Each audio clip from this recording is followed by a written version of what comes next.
Hi all, welcome to Go Classes. In this session, we will solve today's DPP. We have started GOAT DPP series for GATE CS. Basically, Go Classes YouTube DPP series for GATE CS aspirants. All the questions are taken from the standard university, and we will do the complete analysis of all the questions. Okay. So, did you attempt today's DPP?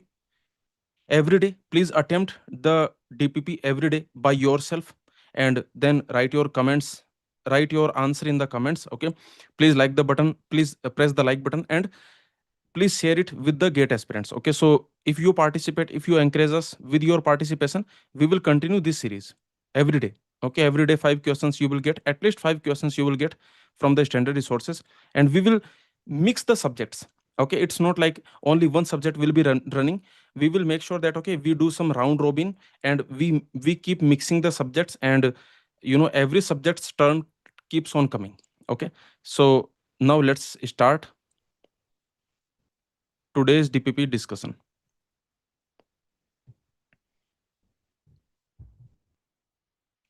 So I hope you attempted the questions yourself. Now let's do the complete analysis of all the questions.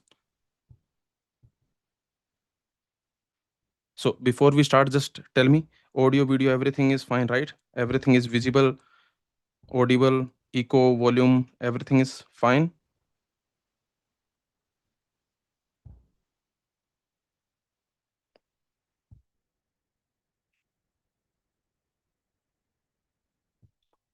Audio, video, volume, echo, everything is fine, right? So then we will start the session. Quickly tell me. So let's start the discussion of today's DPP. The subject is digital logic. The topics are K-map, Carnot map, and minimum NAND implementation. The questions are taken from Washington University. Let me tell you,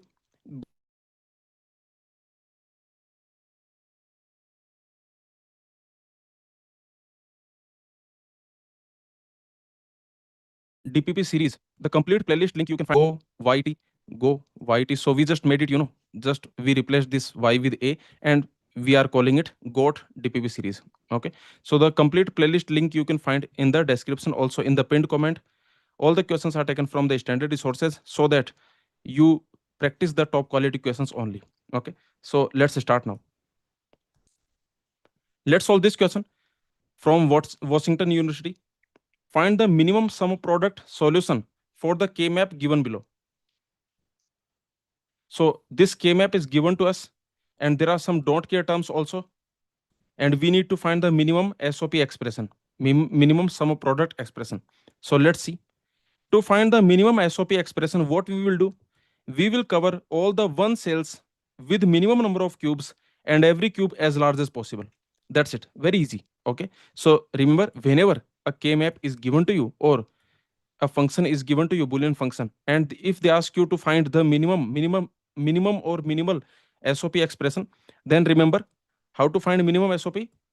To find minimum SOP, we will cover all the one cells with minimum number of cubes, and every cube as large as possible. That's it. Okay. So here our focus will be on covering the one cells. Remember, we don't care about the don't care. It is not necessary that we cover all the don't cares. Okay, we don't care about the don't cares. We only care about covering all the one cells with minimum number of cubes, every cube as large as possible. So here you can see that these are the one cells that we have. We need to cover all of them. So here in this K map, can I make 8 size cube? No, there is no 8 size cube. You can check it out. So let's see.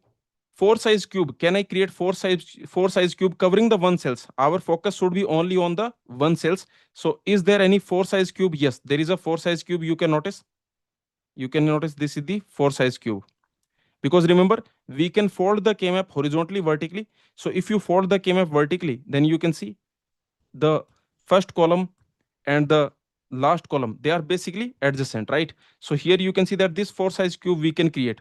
It is covering the one cells, and you can see we don't care about the don't care. So if don't care is covered, it's fine. If don't care is not covered, that's also fine. We don't care about the don't care. Okay. So you can see these three one cells, these are covered now. So now this one cell and this one cell, they are remaining. So let's see. You can notice one thing. Look at this one cell, this corner one. For this corner one, We have useless neighbor because this is zero cell, this is useless neighbor, this is zero cell. So what are the useful neighbors? You can see this is a useful neighbor, and you can see this is a useful neighbor, right? Okay, so you can see these are the two useful neighbors. So what this one cell will do, this one cell will try to make cube as large as possible with help of useful neighbors. Okay, and here you can notice that with help of both the useful neighbors, I can make a cube of size 4, because you can see that here this corner one, this is also one cell, this is not zero cell. So you can notice that this corner cube, don't forget about this corner cube. Okay, so this is another 4 size cube we got. So now we have covered all the one cells except this one. So to cover this one cell, you can notice that we can make this 4 size cube, another 4 size cube I can make. Okay, to cover this one cell, another 4 size cube I can make like this. Okay, that's it. So now you can see that we have covered all the one cells with minimum number of cubes, every cube as large as possible. So now we can write the minimum SOP expression. To write the minimum SOP expression for each cube, we will write the product term. So let's see the product term here. You can notice in this K map, the areas of this K map are already labeled. You can see that, okay, this is the area A. So you can see that the first two columns will be A bar. You can see this is the area C. So this is the C bar. You can see this is D. So you can see that this is the D bar. Okay, you can see this is B. So you can see that this is the area B bar, right? Okay, so the areas are already labeled in this K map. Now let's see. So for each cube, let's write the product term. For this green cube, what is the product term? This is in the area D bar, B bar, right? So this is B bar, D bar. This is the product term for the green cube. Next, you can see for this pink cube, what is the product term corresponding to this pink cube? You can see this is in the area B bar C. Correct? This is in the area B bar C. And what about the orange cube? The orange cube, what is the product term corresponding to the orange cube? This is in the area AC. AC. So finally, the minimum SOP expression that we will get, that will be AC or B bar C or B bar D bar. This is the minimum SOP expression that we will get. So this is the answer. I hope you understood. Now let's see for this K map, or I can say the function that is represented by this K map, what is the number of prime implicants? What is the number of essential prime implicants? Remember what this question is asking, that we have seen. The question is asking minimum sum of product solution, that we have seen. This is the minimum SOP. But let's do some more analysis. Okay, they can ask you that in this K map, how many PI, how many prime implicant, and how many essential prime implicant are there? So let's see what is the number of prime implicants and what is the number of essential prime implicants. What is a prime implicant? Prime implicant is a cube covering ones or don't cares which is as large as possible. So I can say a maximal cube covering ones or don't cares is called prime implicant. Correct? Okay. So let's see how many prime implicants are there. We will make maximal cubes covering ones or don't cares. Remember one thing, I told you in our Go classes lectures also that from the PI point of view, from prime implicant point of view, don't cares are considered like they are ones. Okay, from the prime implicants point of view, you can see this. Actually, we have seen that from prime implicant point of view, from PI point of view, when you find the prime implicants, the total number of prime implicants when you find, then remember from prime implicant point of view, consider that all the don't cares are ones. Okay, treat all the don't cares like they are ones. Okay, so I can say what is a prime implicant? It is a cube as large as possible covering ones or don't care. So let's see here, we don't have any cube of size 8 covering ones or don't cares. So the maximum cube size is 4 covering ones or don't care. So I can say that in this K map, if any 4 size cube I create which is covering ones or don't cares, then that will be a prime implicant. Correct? So here I can say that you can see this is a 4 size cube covering ones or don't cares. This is a prime implicant. Okay, let's call it prime implicant 1. Next, you can see that another 4 size cube I have. This is another 4 size cube.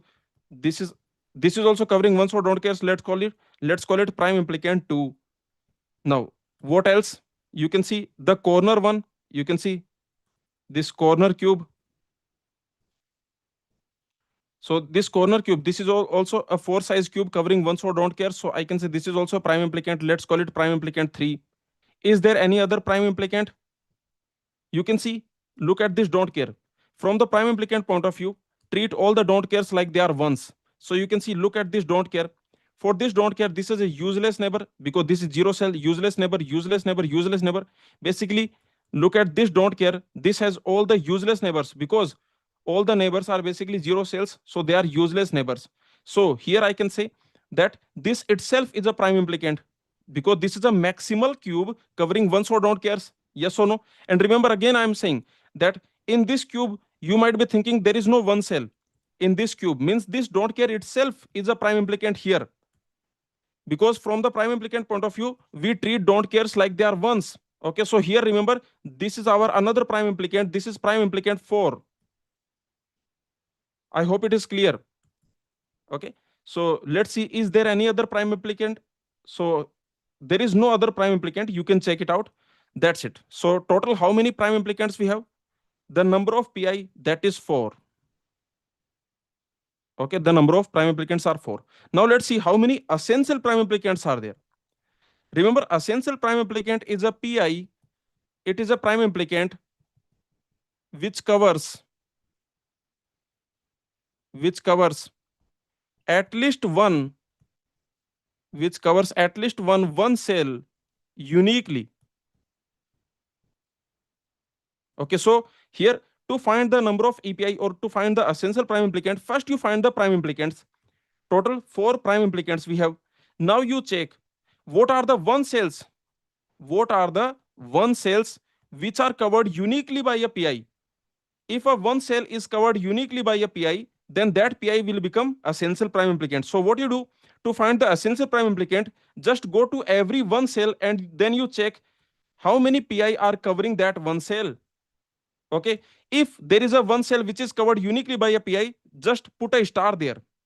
So you can see, let's check this one cell. This one cell is covered only by the orange PI, right? This one cell is covered only by the orange PI. So I'm putting a star here. It means that this one cell is covered uniquely by a PI. So this orange PI has become EPI. This orange PI, this has become EPI, essential prime implicant. Okay, simple, right? So what is this essential prime implicant? This corner cube, this is basically B bar D bar. So remember, B bar D bar, that is a EPI. This is EPI. This is PI also, and this is EPI also. Very simple. Now let's go to the next one cell and let's see how many PIs are covering it. So let's check this one cell. This one cell is covered only by the orange, only by the pink PI, only by the pink PI, right? Okay, so here I can say that this pink PI, this is also a EPI because this one cell is covered uniquely by this pink PI. So this pink PI is EPI. Okay, let's go to the next one cell. What about this one cell? This is covered by pink PI and orange PI. So this is not, this one cell is not covered uniquely by a PI. So I will not put a star here. Now let's go to the next one cell, that is this. Here you can see this one cell is covered uniquely by this blue PI. So this blue PI also will become EPI. This is also EPI. Okay, and then let's check this one cell. This one cell is actually covered by blue PI also and this pink PI also. So this one cell is not covered uniquely by a PI. Okay, so finally I can say how many EPI are there? There are 3 EPI. Okay, simple, right? So remember the number of EPI, that is 3. I hope you understood. So remember this don't care. You can see this single don't care. This don't care alone is PI, but this is not EPI because for EPI it must be a PI which covers at least one cell uniquely. I hope you understood. So the total number of prime implicant 4. The total number of essential prime implicant 3. So this is the complete analysis of this Washington University question. I hope you understood. You can see this is the answer here. And this is the minimum SOP expression that we have already found. Let's solve this question from Washington University. Find a minimum 2-level sum of product solution for the K-map shown below. show your work by circling groups on the map, writing out the resulting Boolean expression. The question is basically asking minimum sum of product expression. Okay, so let's see this K map with don't cares. You can see this don't care is also here, and we need to find the minimum SOP expression, minimum sum of product expression. So let's see here. We need to find minimum SOP expression. To find minimum SOP expression, what we will do, we will cover all the one cells with minimum number of cubes and every cube as large as possible. So our focus should be only on the one cells. We don't care about the don't care. We may or may not cover don't care. Okay, but we just need to cover all the one cells with minimum number of cubes, every cube as large as possible. So let's start now. Now let's see. Is there any 8 size cube? No, there is no 8 size cube. You can check it out. Now let's see. Is there any 4 size cube covering ones or don't cares? But our focus should be only on the ones. We want to cover the one cells with the minimum number of cubes, every cube as large as possible. So let's see any 4 size cube covering one cells. Yes, you can see that this is a 4 size cube, and this 4 size cube is covering these 4 ones. Correct? Very good. Now let's see which ones are remaining. Now you can see these 3 ones are remaining.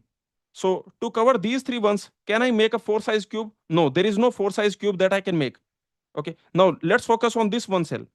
From this one cell point of view, you can see this is a useless neighbor, this is a 0 cell useless neighbor, and you can see that this is a useless neighbor. 3 useless neighbors are there. So how many useful neighbors are there? From this one cell point of view, there is only one useful neighbor. So think from this one point of view.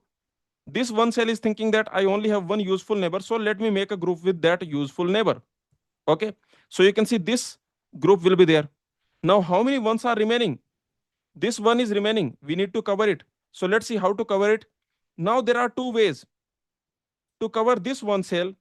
Either I can make group like this, correct? Or what I can do, I can make group like this. Okay, so remember, I'm getting 2 minimal SOP expression. Okay, so you can see this grouping or this grouping. Total 2 minimum SOP expressions I am getting. Okay, so I can say that, let's see this minimum SOP expression 1. Let's write minimum SOP expression 1. So to write that, what we will do, for every cube we will write the product term. So let's see, for this orange cube, what is the corresponding product term? This orange cube, this is in the area C, this is in the area B bar. So this is basically B bar C. Let's see, what about this green cube?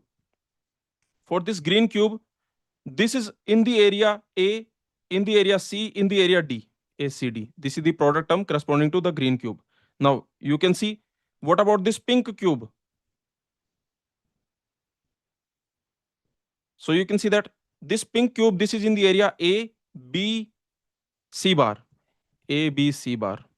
So I can say that we got this minimum SOP expression 1, that is B bar C or ACD or ABC bar.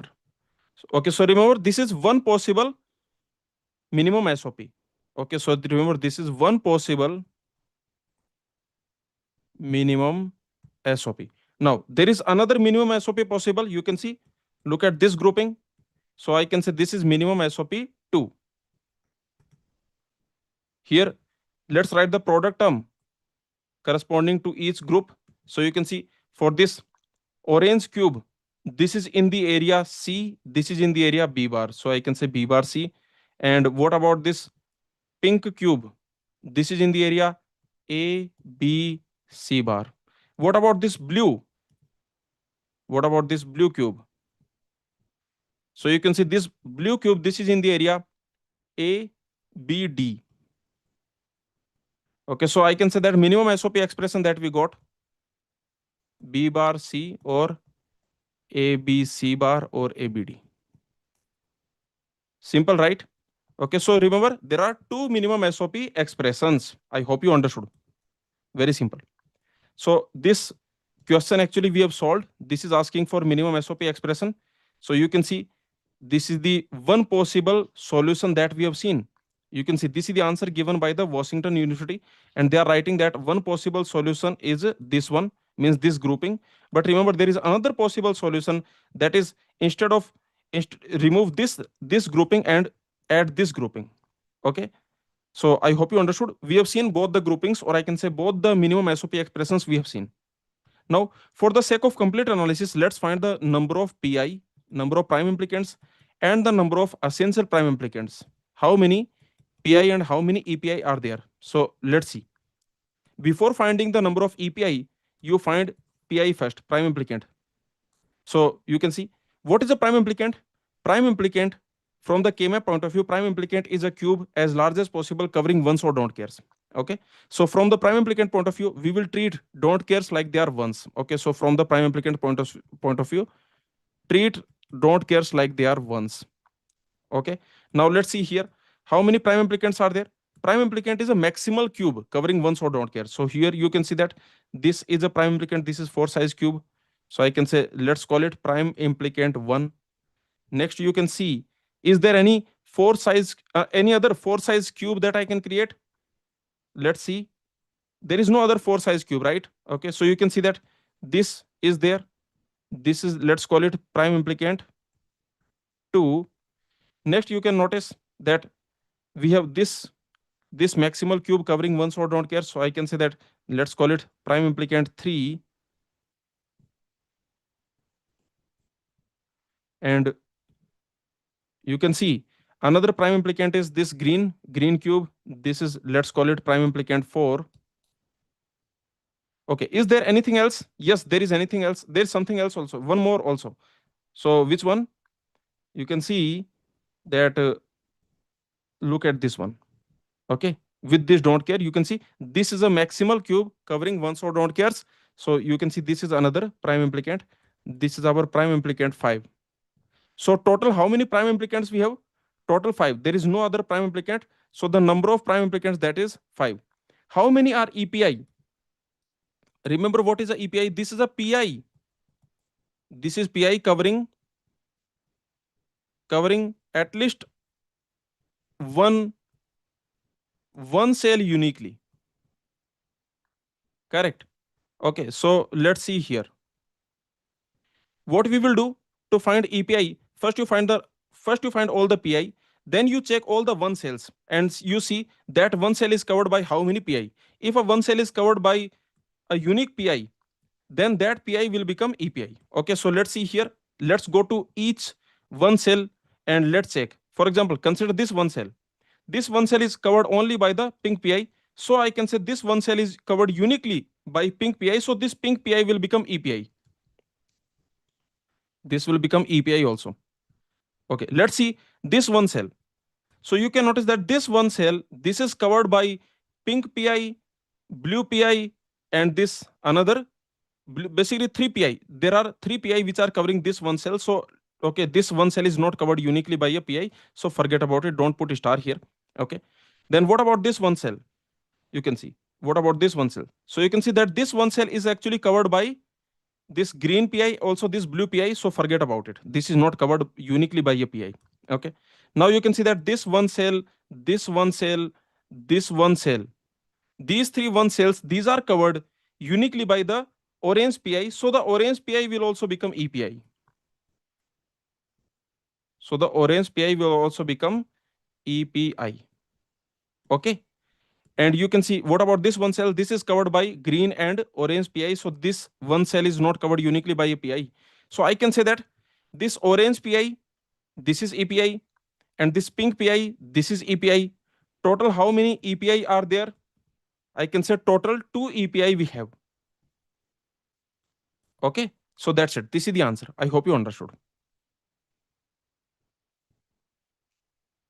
So far, everything is clear. Let me see in the chat.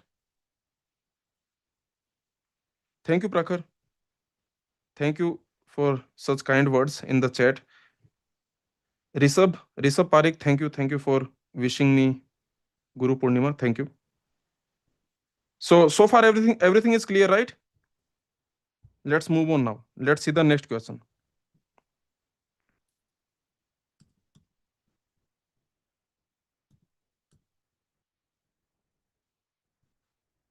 Let's solve this question from Washington University based on minimum NAND implementation. This function is given to us. Find a minimal implementation of the following Boolean function using two input NAND gates. Okay, so here this function is given to you, and in the gate exam, if the same question comes, they will ask you what is the number of NAND gates, two input NAND gates, what is the minimum number of two input NAND gates required to implement this function using only two input NAND gates. Correct? Yes or no? They will ask you for minimum number of two input NAND gates required. Correct? So let's see, for this function, to implement it with help of two input NAND gates, what is the minimum number of two input NAND gates required? In our Go classes lectures, I told you some guidelines. Something important I want to tell you here. Remember, to find the minimum number of NAND gates or NOR gates, there is no algorithm. There is no systematic procedure which can give you the guarantee of minimum number of NAND gates or NOR gates. Okay. In our Go classes lectures also, I told you this, that to find the minimum NAND implementation, to find the minimum NOR implementation, there is no algorithm, there is no systematic procedure. Okay. So what we can do, there are some guidelines, those we have seen in our Go classes lectures. Also, for all the standard functions, standard Boolean functions, standard logic circuits, we have already seen in our lectures the minimum NAND implementation, minimum NOR implementation. Okay, and remember, the guidelines, they will help you most of the times, but I just want to tell you that there is no systematic procedure which can give you a guarantee of minimum number of NAND gates or minimum number of NOR gates. So it is basically, this type of question are mostly hit and trial type question. Like, if you find, let's assume, using one method you find 7 gates are required, but using another method you find that okay, 5 gates are required. Using guidelines, you find that okay, 5 gates are required, and using some other method you are finding that okay, 7 gates are required, then the answer will be 5. Okay, so basically in this type of questions, you can apply the guidelines. If a standard function is given to you, if a standard Boolean circuit, logic circuit is given to you, you can apply. Basically, you must already know, you must already understand all the standard logic circuits. Okay, but if some non-standard Boolean function is given to you, then first you apply the guideline. And if you have something smart to think about it, like the expression is given to you, by seeing the expression, if something smart you can think, then you do that also, and then you see which of them are giving you less number of gates. That will be your answer. Okay, again I'm telling you, to find the minimum number of NAND gates, to find the minimum number of NOR gates, there is no systematic procedure that exists. Okay, so if someone is telling you that okay, apply this method, you will always get the minimum number of NAND gates, minimum number of NOR gates, they are lying to you, because there is no such procedure existing. Okay, so it's basically just some guidelines, you just hit and trial, apply the guidelines, and be smart. It's just all that. Okay, I hope you got it. So now let's solve this question. We are going to solve this question using the guidelines that we have seen, and let's get the answer. So here you can see this function is given to you, f equal to a b bar or c bar or d whole bar. Okay, so this is the expression given to you. Now notice one thing, first I will solve without using guidelines. Okay, let's see solution 1 without using guidelines, without using Go classes guidelines.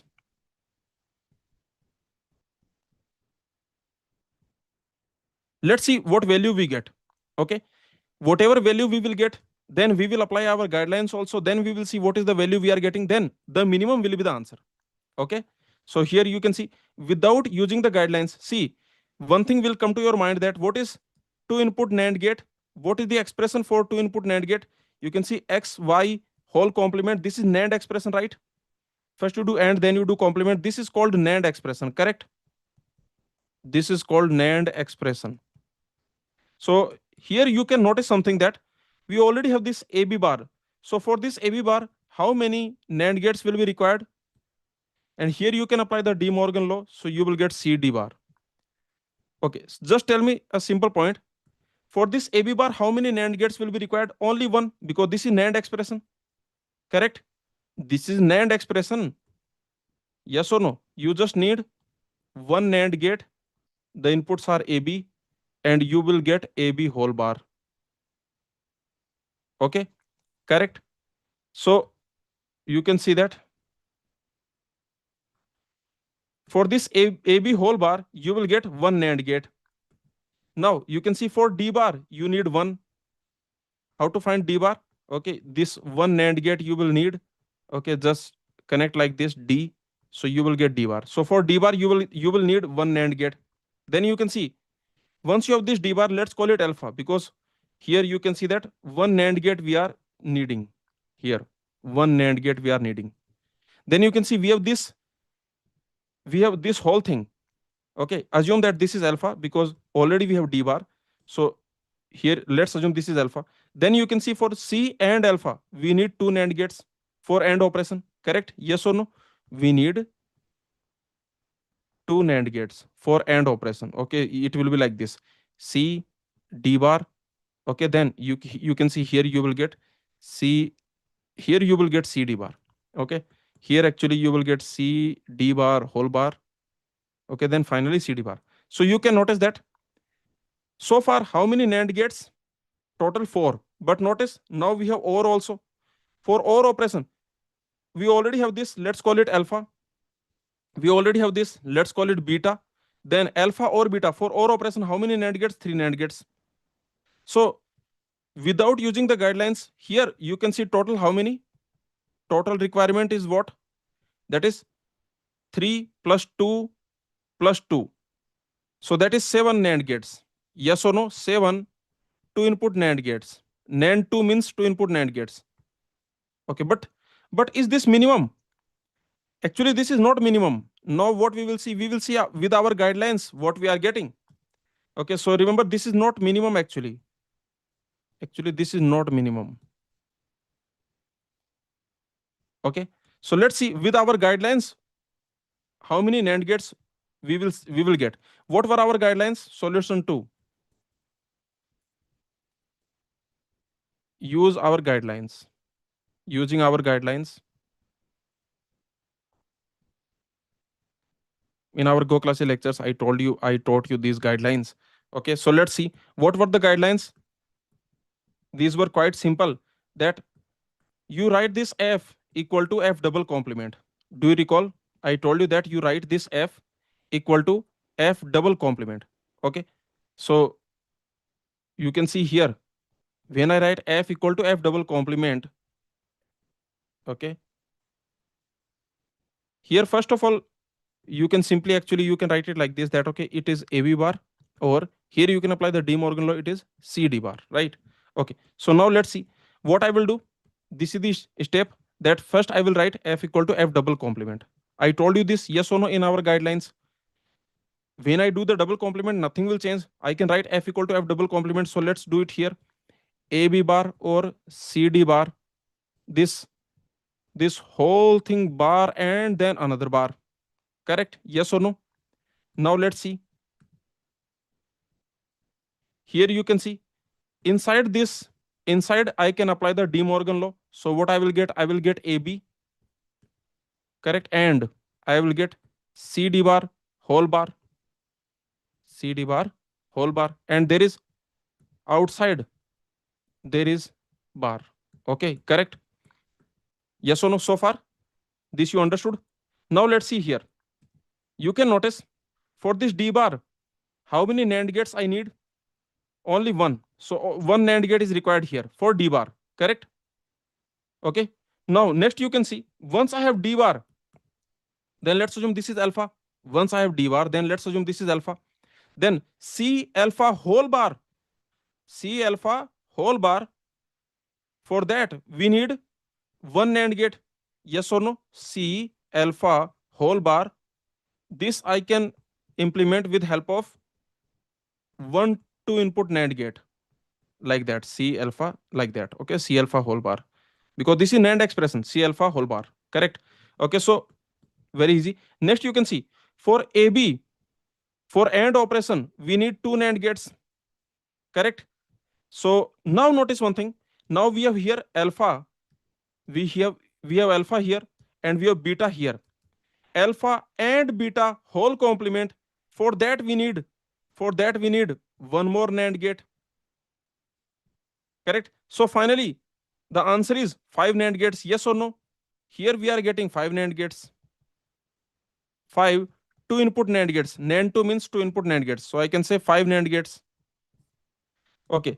So you can see that with our guidelines, we are getting 5 NAND gates. And if you directly try to do, then you are getting 7 NAND gates. What is minimum among these two? Between these two, what is minimum? That is 5. So the answer will be 5. Okay. So the final answer will be 5. Is this clear? So I can say, remember, for this was our function, it was AB whole bar or C bar or D whole bar, and basically it was like CD bar. And here the final answer is that for this function f, the minimum number of two input NAND gates required, that will be 5. Okay, and what will be the circuit? Let's see. Let's see the minimum NAND implementation circuit. Minimum NAND implementation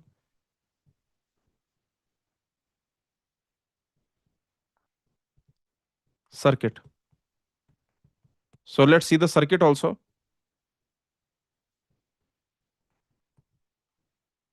Here, I told you that what we have done basically, we were writing it AB. We got this expression AB, and then we got CD bar, CD bar whole bar. This is what we got. And then outside there was a complement, right? Okay, so here you can see what we were doing. For this AB, you need two NAND gates. For this AB, and then like that. So now I got AB here. For this AB, I need two NAND gates here. This is what I told you, right? Here we need two NAND gates we need here. Next, you can see for D bar, we need one NAND gate. Okay, so what you can do, you can take D bar like that. This is D, so it will be D bar. We got D bar, one NAND gate we need for D bar. Then you can see for this D bar, you assume this is alpha. Okay, assume that this D bar, this is like alpha. Then you can see C alpha whole bar. For that, we need one NAND gate. Correct? Okay, so you can see this is basically C alpha whole bar. Okay, I can say this is like C D bar whole bar. Next, you can see now I can say that here this one more NAND gate we have used. Now finally, you can see that let's assume this is like beta, and let's assume this is like gamma. So finally, it's like, it's like it's beta, it's gamma, and I need beta and gamma whole complement. For that, we need one NAND gate. Correct? Okay, so this is finally your F. Very simple. So here, this is the circuit, and you can see 5 two input NAND gates we are needing here, we require here. Okay, so the answer will be minimum 5 two input NAND gates required.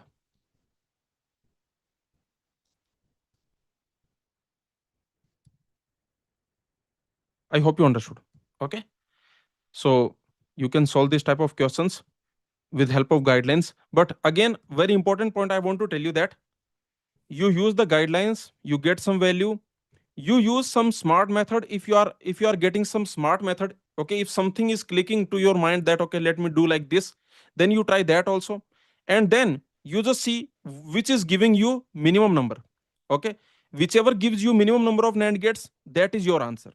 Okay, I hope you understood. So far everything is clear.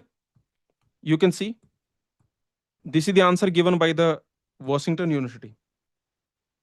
Okay, so now let's move on. Let's solve this question from Washington University. For the function f defined by this Carnot map, write the minterm equation. Means sum of minterms expression we need to write. Sum of minterms expression, that is also called canonical SOP. We need to write the canonical SOP. Basically, we need to find the minterms of this function f. Identify the prime implicants and essential prime implicants, and then write the simplified SOP also. Basically, there are 4 parts in this question. Total 4 things we need to do. We need to write the sum of minterms expression. Also, we need to find the number of prime implicants. We need to find the number of essential prime implicants, and we need to find the simplified SOP, minimum SOP expression. Total 4 questions are there here. Okay, so let's see here. This Carnot map, this K map is given to you. So let's solve all these parts. First, let me do one thing. You can see here, this matrix type of Carnot map is given to you. This table type of Carnot map is given to you. First, let's write it in our comfortable format. Let me draw this in our comfortable format. Okay, so the comfortable format our is something like this, that okay, we will make 4 variable K map. Let me make like this. Okay, here notice one thing, this function is over 4 variables. The 4 variables you can see basically b3, b2, b1, b0. These are the 4 variables, correct? This function is over 4 variables. So here you can see on the column we have b1, b0, and on the row we have b3, b2. Okay, next here this is standard order. You can see 0 0 0 1 1 1 1 0 0 0 0 1 1 1 1 0. Okay, so this is standard order. Here I can just find the areas. I can label this K map with areas. You can see this will be the area b1, this will be the area b0, this will be the area b3, and this will be the area b2, correct? Okay, so very simple. Now next you can see that where the function value is 1, you can see here the function value is 1, function value 1 here, 1 here, 1 here, 1 here. Okay, correct. So you can see total we have how many ones? Total 8. Yes, total 8. Okay, now let's solve it. So what is the first part of this question? For this question number 4, 4a. Let's see the first part means 4a. 4a is we need to write the sum of minterms expression, right? Yes or no? We need to write this f as sum of minterms. Okay, so let's see what are the minterms of a function.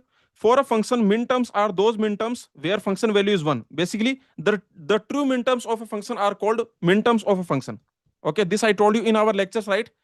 The true minterms of a function are called minterms of the function. Okay, so you can see for this f, the minterms for which the function output is 1, those minterms are called true minterms of f. Those are also called minterms of f. So remember, in the sum of minterms expression, we find minterms of the function. Minterms of the function means those minterms for which the function output is 1. So you can see the function output is 1. For total 8 minterms here, you can see total 8 1 cells we have. So I can say total 8 minterms will be there for this function f. What are those 8 minterms? Let's see. Notice one thing, the order of the variables. The order of the variables is b3, b2, b1, b0. This is the order of the variables, correct? In the question, the order of the variables actually is not mentioned. Basically, the question does not mention whether b3 is more significant or b0 is more significant. Yes or no? In the question, it is not clear. B3 or b2, b3 or b0, which is more significant, that is not clear. But by default, this b3 is basically more significant, because remember, when we have b3, b2, b1, b0, we write it in this order, correct? This is the by default order. So remember, b3 is the most significant, this is the most significant variable, and this b0, this is the least significant variable. I hope you understood. Now let's see, when you put the most significant 2 variables on the row, because you can see in this K map, in this given K map, you can see the most significant 2 variables we are putting on the row, and the least significant 2 variables we are putting on the column. So in this situation, what will be the numbering? What will be the cell numbering in this K map? So the cell numbering will be like this. You can see 0, 1, 2, 3. This is the cell numbering, or I can say minterm numbering. So you can see when we put the most significant 2 variables on the row and the least significant 2 variables on the column, then what is the cell numbering of this K map? That is 0, 1, 2, 3, 4, 5, 6, 7, 8, 9, 10, 11, 13, 14, sorry, 10, 11, 12, 13, 14, 15. Okay, yes or no? So very simple point. Here you can easily notice that 0, 1, 2, 3, 4, 5, 6, 7, 8, 9, 10, 11, 12, 13, 14, 15. Okay, so here finally, what are the minterms of f? So you can see that this f I can write as sum of minterms, and the minterms of function f means those minterms where the function value is 1. So where the function value is 1, you can see this 0, this is minterm of f. Then you can see 2, 3. Then you can see 8, 9, 10, 11, 13. Okay, so the answer is 0, 2, 3, 8, 9, 10, 11, 13. Let me check with the Washington University given answer. Okay, because here you can see it is not clear whether B0 or B3 which is most significant, but by default of course B3 will be most significant. When we have B3, B2, B1, B0, then we write them in this order where B3 is the most significant. But let me cross check with the given Washington University answer whether they are getting these minterms or not. Means here you can see the minterms of our function we are getting, that is 0, 2, 3, 8, 9, 10, 11, 13. Okay, so let me check here. This is the answer given by the Washington University. You can see 0, 2, 3, 8, 9, 10, 11, 13. 8, 9, 10, 11, 13. 8, 9, 10, 11, 13. Yes, that's it. So this is what I was telling you, that by default the order of the variables is, B3 is the most significant, then B2, then B1, then B0. Okay, I hope you understood. So you can see the same answer we are getting. Very good. Okay, so part A we have done. Now let's see the part B. In this question number 4, the part B is we need to find the number of prime implicants, number of essential prime implicant, and then we need to find the simplified SOP also. So let's see what will be the minimum, what will be the number of prime implicants. What is a prime implicant? Prime implicant is a cube as large as possible covering ones or don't cares. You can see here in this K map there is no don't care, so forget about it. So I can say that prime implicant is a maximal cube covering one cells. So let's see, can I create 8 size cube covering one cells? No, there is no 8 size cube covering one cells here. So here the maximum cube size that will be 4 covering the one cells, correct? So here you can see that this 4 size cube I can create, this pink. Okay, this 4 size cube I can create. So this is a prime implicant. So I can say, let's call it prime implicant 1. Next, you can also notice this corner pi. Don't forget about the corner pi, this corner cube. All the corners are one cells. So you can see this is another 4 size cube. This is, let's call it prime implicant 2. Any other prime implicant do we have? Look at this one. From this one point of view, you can see this is useless neighbor 0 cell. This is useless neighbor 0 cell. So from this one point of view, there are two useful neighbor. This is useful neighbor, and you can see if I fold the K-map, then this is useful neighbor. So there are two useful neighbors. So what this one cell will do? This one cell will try to make cube as large as possible with help of useful neighbors. And here you can notice that this 4 size cube I can create with help of useful neighbors, correct? So here I can say that another 4 size cube I got. Very good. Okay, so this blue, let's call it prime implicant 3. So far 3 prime implicants we got. Any other prime implicant do we have? Let's check this one cell. You can see that this one cell has 3 useless neighbors because these are the 0 cells. So 3 useless neighbors are there. There is only one useful neighbor, that is this. So what this one cell will do? It will make cube as large as possible with help of useful neighbors. So this is another prime implicant. Okay, so you can see we have this prime implicant 4. Okay, now let's see, is there any other prime implicant here? Let's check. Any other prime implicant do we have? No, that's it, right? So the number of prime implicants, that will be 4. Now let's see how many EPI are there. So remember, first you find the number of prime implicants. All the prime implicants we have found. Now let's see how many essential prime implicants are there. EPI is a prime implicant covering at least one cell uniquely. So let's go to every one cell and let's see how many PI are covering that one cell. Notice this one cell is covered only by the yellow PI.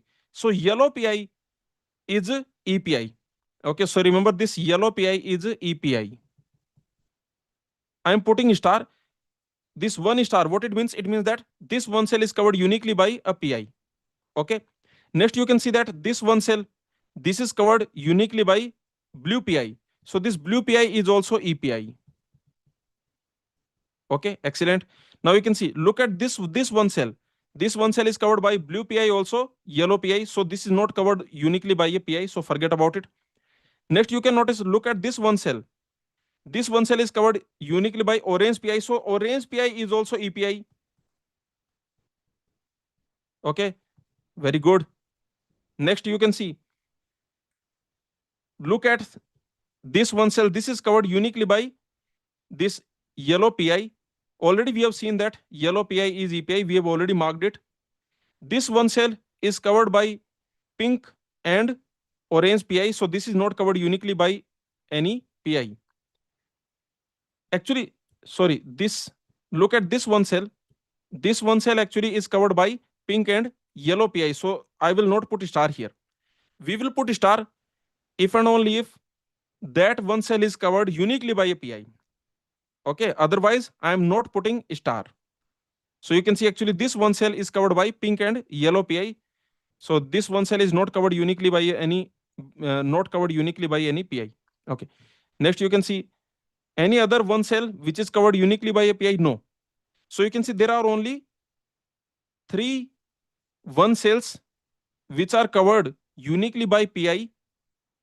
So I can say this blue, yellow, and orange. These PI, these are EPI. So total we have 3 EPI. Number of EPI 3, number of prime implicant 4. I hope you understood. Okay, they can also ask you how many non-EPI are there, means non-essential prime implicant. How many non-EPI? Non-EPI means PI which is not EPI. Means PI but not EPI. Non-EPI means PI but not EPI. But not EPI. So you can see how many non-essential prime implicants are there. The answer is 1, because you can just subtract from number of prime implicant, you just subtract the number of essential prime implicant. That will be your number of non-EPI, non-essential prime implicant. Okay, very simple. Now, in this question number 4, the last thing they are asking is simplified minimum SOP expression. So let's do that also. Minimum SOP we need to find. To find the minimum SOP expression, what we will do? We will cover all the one cells with minimum number of cubes. Every cube as large as possible. Correct? Yes or no? So here you can see that I cannot make cube of size 8. Maximum size cube I can make, that is size 4, covering the one cells. You can see that this I can make this cube. This is 4 size cube covering the one cells. Okay, so this I can make. Next, you can see, don't forget about the corner ones. This cube I can make. Now, how many ones are remaining? You can see this one cell, they are remaining. You can see for this one cell, you can see that we have this 4 size cube, this blue. And now how many ones are remaining? Only this one cell is remaining. And for this one cell, you can see that there are 3 useless neighbor. There is only 1 useful neighbor. So I can say that we will make this cube. Okay, so that's it. Now we have covered all the one cells with minimum number of cubes, every cube as large as possible. Now to write the minimum SOP expression, we will write the product term corresponding to all these cubes. Okay, so let's see. For this yellow cube, what is the product term? You can see this is in the area, this yellow cube, this is in the area B0 bar and B2 bar. B2 bar, B0 bar. Correct? Now let's see. What about this green cube? This is in the area B3, B0, B1 bar. B3, B1 bar, B0. Next, what about this pink cube? This is in the area B3, B2 bar. Next, you can see this blue. For this blue cube, what is the corresponding product term? You can see this is in the area B1, B2 bar. So I can say B2 bar, B1. Okay, finally, your answer will be what? You can just do or of these product terms, that will be your answer. So I can say the answer is, you can see B2 bar, B1, or B2 bar B0 bar or B3 B2 bar or B3 B1 bar B0. Okay, correct. So that's it. This is the minimum SOP expression. I hope you understood. So we have done the complete analysis of this question. You can see the answer that we got here.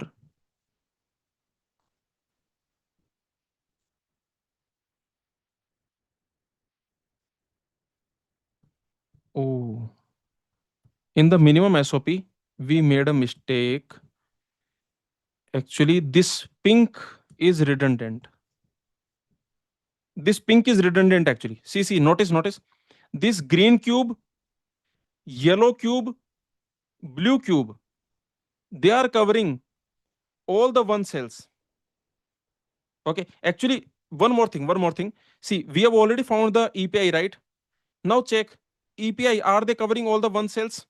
You can see here we have already found all the EPI, all the essential prime implicant.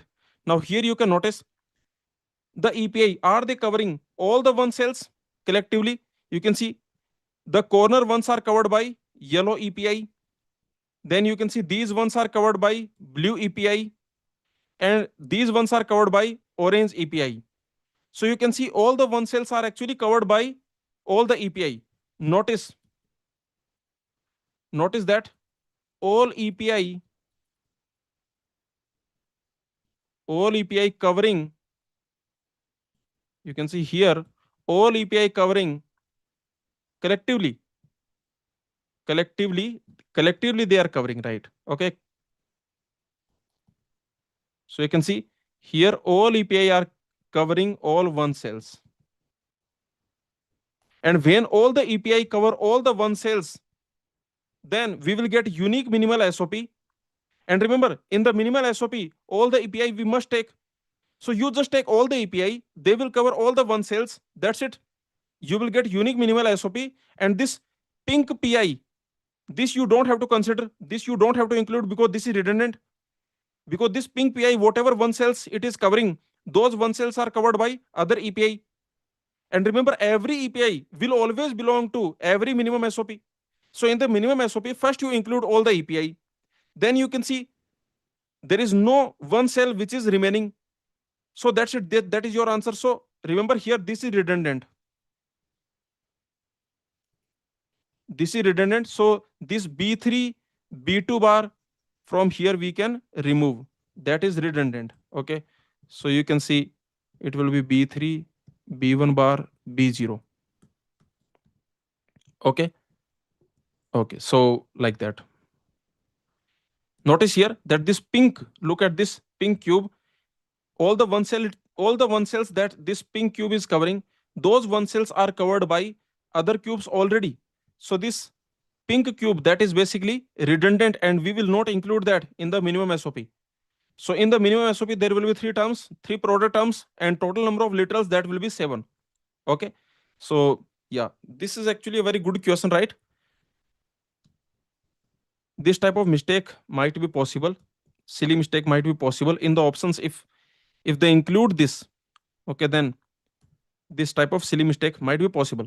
That is the reason first you always find the EPI. Okay, if you don't want to make mistake, then first you always find PI, first you find PI, then you find EPI. Then in the minimum SOP, every minimum SOP will include all the EPI. All the EPI will always be present in all the minimum SOP. Okay, so you include all the EPI in the minimum SOP, then you check which one cells are remaining. The one cells which are remaining, now those one cells you can cover with minimum number of PI, extra PI. Okay, with minimum number of extra PI. I hope you understood. So if you don't want to make mistake, then this process you can follow. First find prime implicant, then find essential prime implicant, then in the minimum SOP you include all the essential prime implicant, all the API. Then you check which one cells are remaining. Those one cells, to cover those remaining one cells, use minimum number of extra PI. Okay, that's it. So you can see this is the answer that we are getting. And here this red, this red, actually this is you can see here that this is pi but not epi. This is pi but not epi. And here you can see one more thing, that this is redundant in, this is redundant for minimum SOP. So this is not included in minimum SOP. I hope you understood. Okay, so very good question. I hope you understood. So the solution, did you understand? Let me know. So far, is it clear?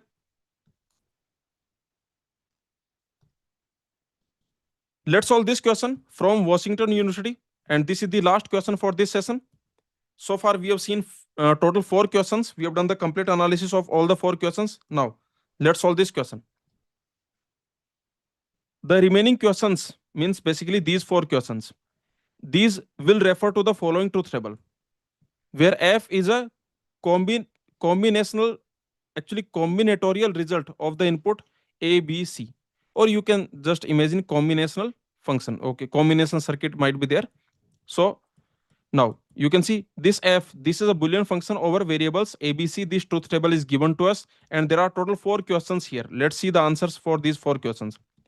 So here the question is asking, what are the minterms of F? Remember, for a function, what are the minterms of a function? Minterms of a function means those minterms where the function value is 1. Okay, minterms of a function are those minterms where function value is 1, or I can say minterms of a function are the true minterms. So here you can see where the function value is 1. You can see here function value is 1 for these minterms. You can see the minterm 2, minterm 4, minterm 5. Okay, so I can say the minterms of F, what are those? Those are, I can say, small m. I can write like this, that minterm 2, minterm 4, minterm 5. Simple, right? Next, what are the max terms of a function? Max terms of a function are those max terms where the function value is 0.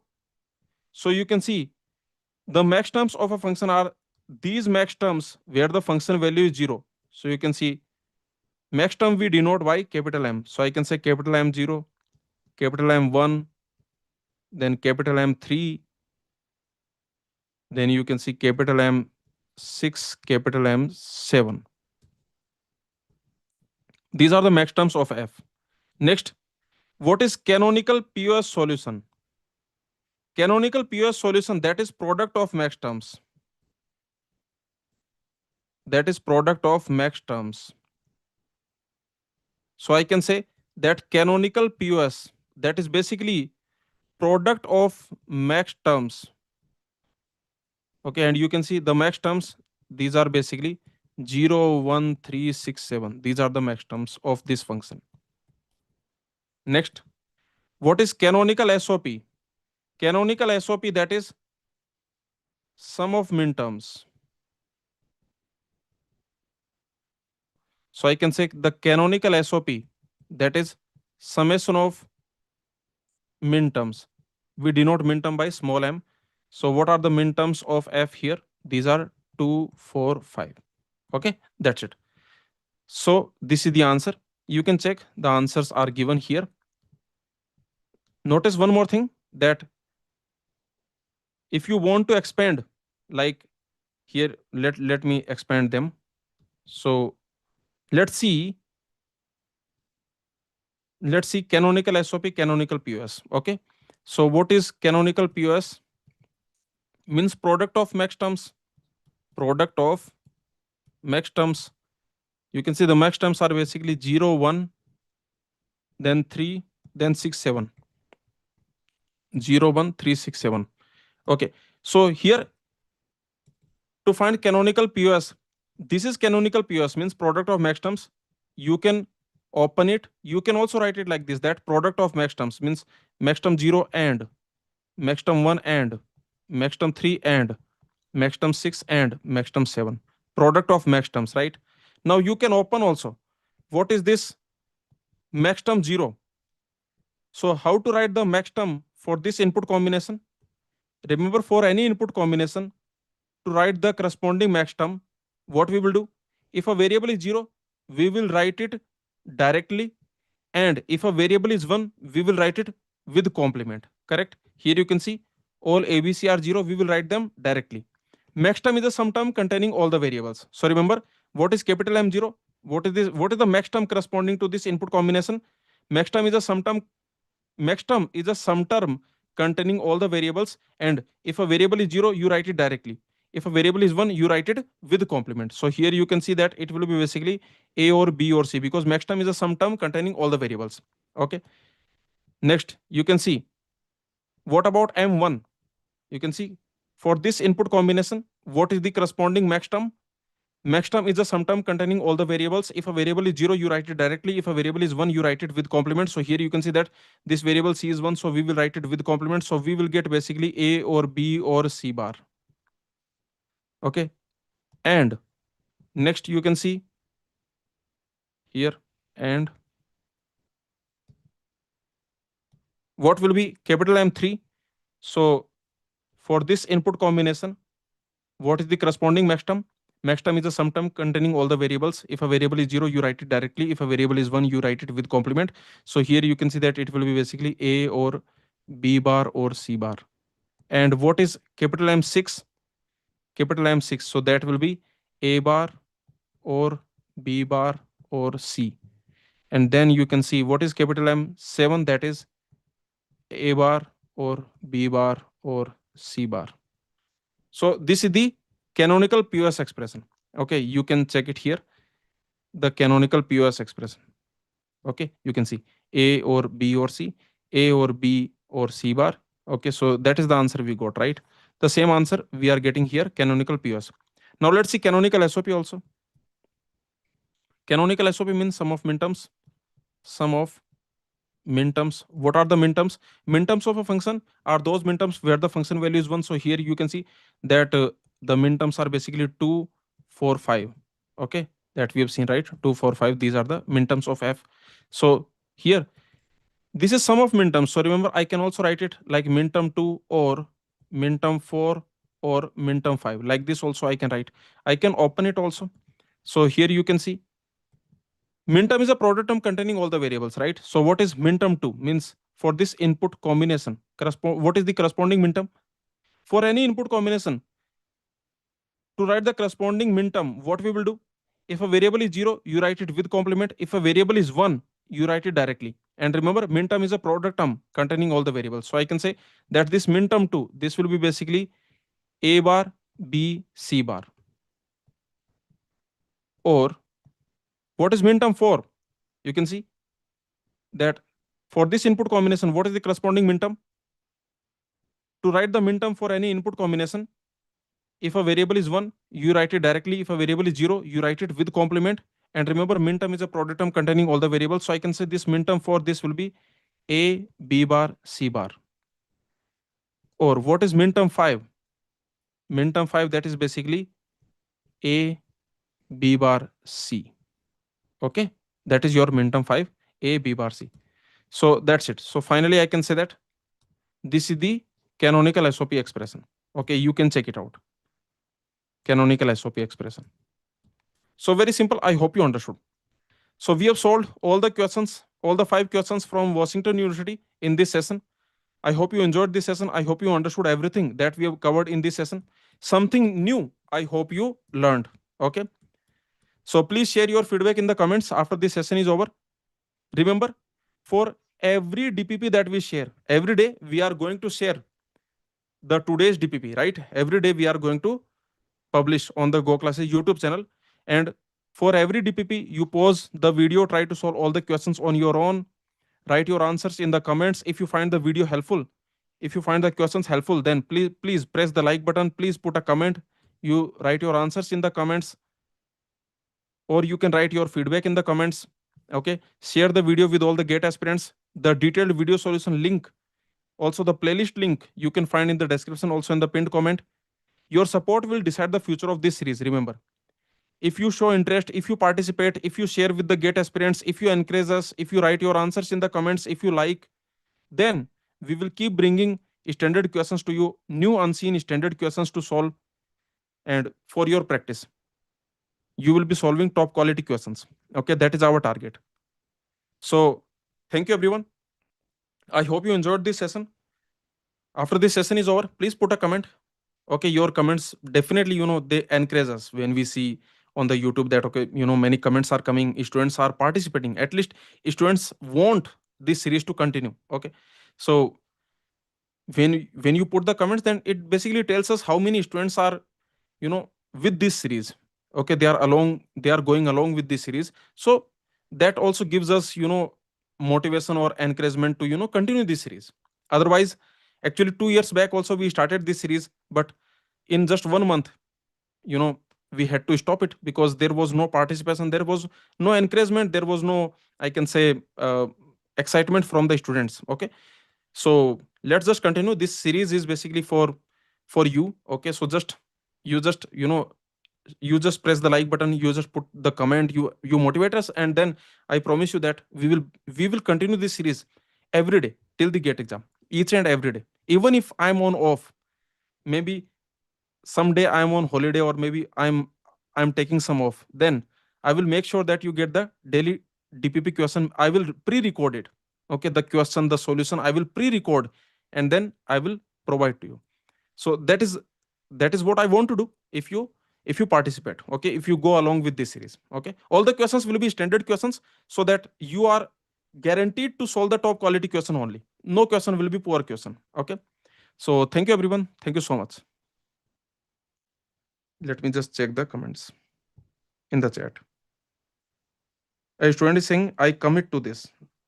Oh, awesome, awesome. So please share with the gate aspirants also that, okay, this series is there. This is good for practice. You can just let them know. Okay, you can share the playlist link with them that, okay, this is the playlist where you can do the practice. Okay. Thank you so much, everyone. In the chat, I can see, many positive messages. So really, thank you so much. Okay. See you tomorrow.